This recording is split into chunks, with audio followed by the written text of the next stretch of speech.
Chapter 1.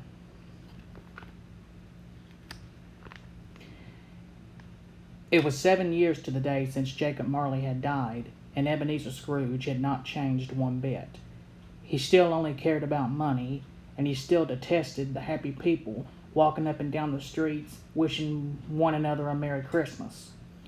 Not even the weathered sign outside his office had changed. Despite the fact that his partner had long been in the grave, it continued to read Scrooge and Marley. He hadn't kept both names on the sign as some sort of tribute to or remembrance of Marley. He simply refused to spend the money it would have cost to have a new sign made. Scrooge and Marley was a counting house, a business that traded and loaned money. Scrooge's fortune was earned through the troubles of others.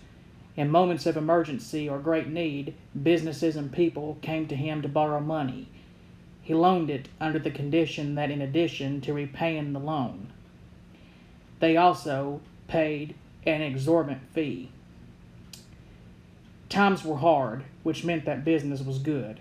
Scrooge's company was very successful, but none of those profits had been used to improve the looks and conditions of the bleak and dreary offices. On this Christmas Eve, Ebenezer was hunched over the desk in his darkened room as he carefully counted the coins from an iron strong box, a thick metal box that he used to hold and protect his money. While he did, he made notations in a ledger book that tracked each and every penny that passed through the company. He always kept his office door open so that he could keep a watchful eye on his one employee, a clerk named Bob Cratchit. Cratchit was the opposite of his boss in almost every way. While the old man was rich and kept his riches for himself, the clerk used his meager salary to support his loving wife and children. His mood was also very different from Scrooge's. He was kind and friendly and usually had a bright smile on his round face. This Christmas Eve, however, his teeth were too busy chattering to smile. The counting house was so cold that the ink in his inkwell had frozen solid. In order to make a mark on his ledger, Cratchit had to hold the tip of his quill pen over a candle to warm it enough to melt a spot of ink. There was a heating stove by Cratchit's desk, but it offered no warmth. Scrooge only allowed him to burn a single lump of coal at a time. It scarcely provided the slightest bit of heat. Cratchit looked at it and saw that it was barely glowing. Cratchit desperately wanted to pull a few more pieces from the coal box inside Scrooge's office, but he knew that it was pointless to even wish for such things. Ebenezer kept the box locked and hung the key from his belt. If Cratchit wanted any warmth, the best he could do was to rub his hands over the small candle on his desk. When a sudden gust of wind caused the flame to flicker, Cratchit turned to see the door swing open. It was Scrooge's nephew Fred, whose cheerful voice boomed to greet him as he closed the door behind him. "A Merry Christmas, Uncle! God save you!" At first glance, it was hard to imagine that Fred and Scrooge were related in any way. The young man was tall and handsome with a ruddy complexion, his face red from having walked through the cold. Despite the lively entrance, Ebenezer barely looked up from his desk. "Bah! Humbug!" he spat out as he continued his counting. "Christmas a humbug?" Fred laughed. "Uncle, you don't mean that." Scrooge momentarily stopped his counting and looked up at his nephew. "Merry Christmas," he muttered. "What reason have you to be merry? You are poor enough." Fred shook his head in disbelief. "What right have you to be so dismal?" he retorted. "You are rich enough." Scrooge didn't know what to say to this, so he resorted to his favorite term, humbug. Fred was determined to cheer his uncle. "Don't be cross," he said as he walked over to his desk. Scrooge would have none of it. "What else can I be, when I live in such a world of fools as this?" he asked. "Merry Christmas. What's Christmas time to you but a time for paying bills without money? A time for finding yourself A year older and not a penny richer. To emphasize his point, Ebenezer waved a ruler at his nephew. If I could work my will, he said, his voice filling with anger, every idiot who goes about with Merry Christmas on his lips should be boiled in his own pudding and buried with a stake of holly through his heart. Uncle, Fred cried. Even for Scrooge, this was mean-spirited. Keep Christmas in your own way, the old man continued, and let me keep it in mine. But you don't keep it. Let me leave it alone, then, Scrooge replied. Much good it has ever done you. Fred grabbed hold of his lapels as if he were giving an important speech. There are many things from which I have derived good and have not profited. Christmas being among them, he proclaimed. But I've always thought of Christmas as a kind, charitable time when men open their shut-up hearts and think of all people as fellow travelers to the grave, and not some other race of creatures bound on other journeys. Therefore, uncle, though it has never put a scrap of gold or silver in my pockets, I believe it has done me good. And I say, God bless it. Bob Cratchit was so impressed with Fred's little speech that he couldn't help but burst into applause. Scrooge spun around and waved his ruler at Cratchit.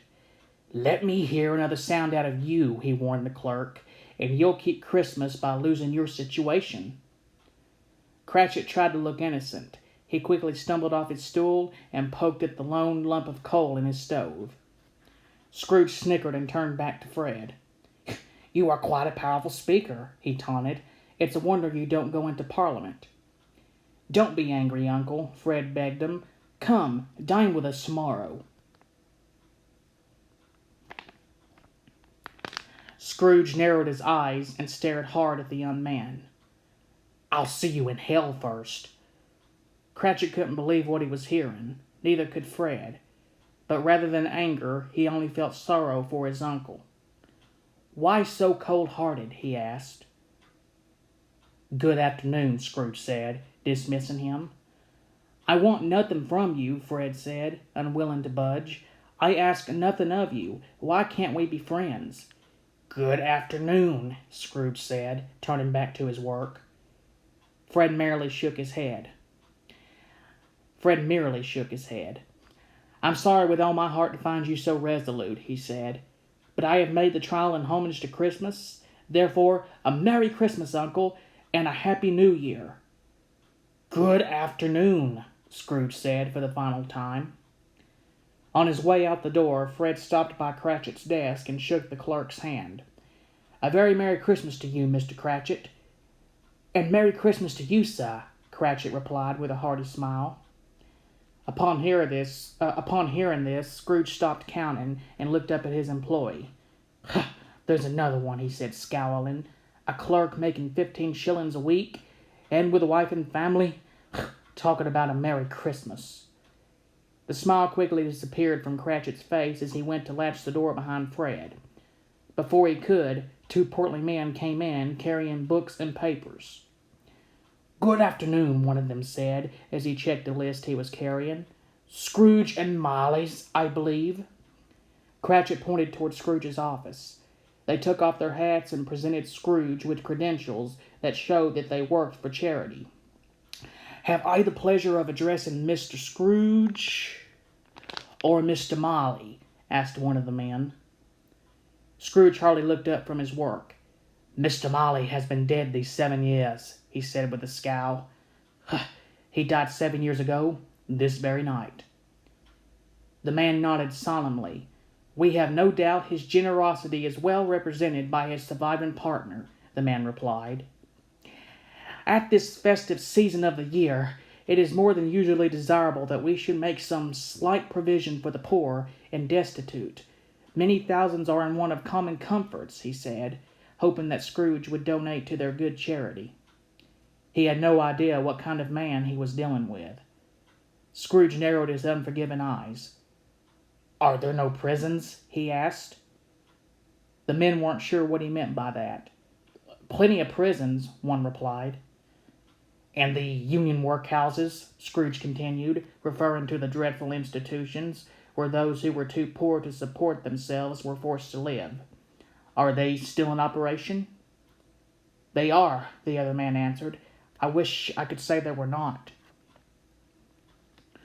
Good, Scrooge said, feeling that prisons and institutions were all the poor deserved. I was afraid something had occurred to stop them in their useful course.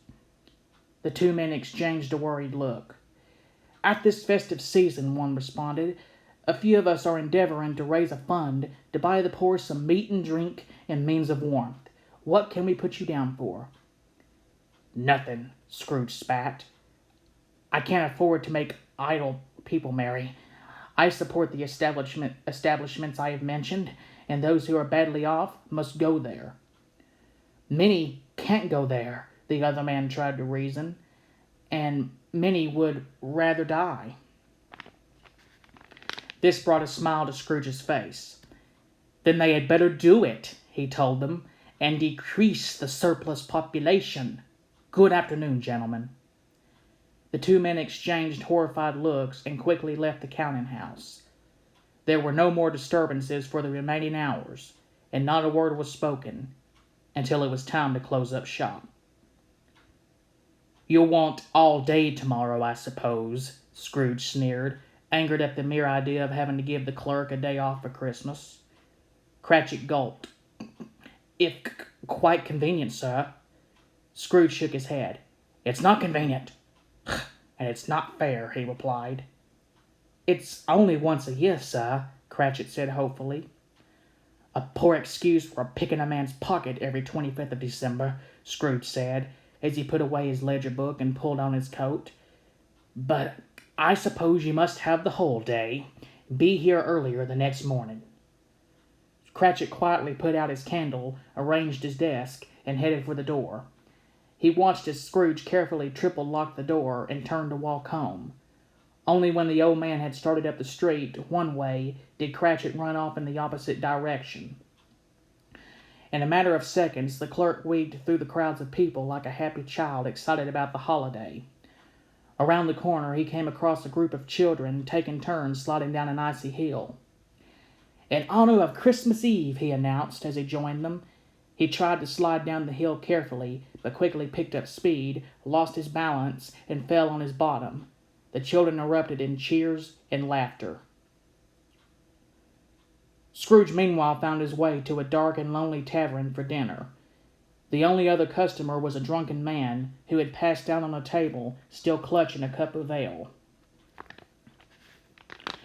Ebenezer was eating a revolting bowl of kidney stew. When he raised a spoonful of the foul brown mush to his lips, he gagged at the smell. He had to force himself to put it into his mouth, and once he had gulped it down, he dropped his spoon. "Waiter!" he called out. "Waiter!" A sweaty, red-nosed waiter came over to him. He was wearing a filthy apron covered in dried blood and grease. "There's something wrong with this stew," Scrooge protested. The waiter wiped his hands on his apron and looked down at the disgusting mush. "Fresh yesterday," he said. He reached over, grabbed a crock of mustard, and slapped it down on the table in front of Scrooge. "Bah!" Scrooge barked, as he dumped a giant dollop of the mustard into the stew in a vain attempt to mask its horrible taste. After forcing down his repulsive dinner, Ebenezer walked toward his house on Lime Street. Unlike the road to Cratchit's home, there were no children running around excited about Christmas.